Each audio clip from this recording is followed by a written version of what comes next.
இயேசுவை காண விரும்ப வேண்டும் என்று யோவான் 12:21 சொல்கிறது. அந்நிய பாஷைகளை பேசும்படி விரும்ப வேண்டும் என்று 1 கொரிந்தியர் 14:2-4-5 சொல்லுகிறது. தீர்க்க தரிசனத்தை விரும்ப வேண்டும் என்று 1 கொரிந்தியர் 14:1-31 ஆகிய வசனங்கள் சொல்லுகிறது. இயன்ற மட்டும் சுவிசேஷத்தை பிரசங்கிக்க விரும்புவோம் என்று ரோமர் 1:15-16 ஆகிய வசனங்கள் சொல்லுகிறது. ஊழியத்தை நிறைவேற்ற விரும்ப வேண்டும் என்று அப்போஸ்தலர் 20:24 சொல்லுகிறது.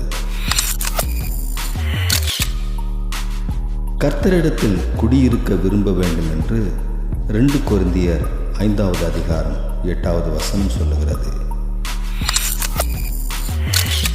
மேன்மையான பரம தேசத்தை விரும்ப வேண்டும் என்று எபிரெயர் 11:16 குறிக்கிறது.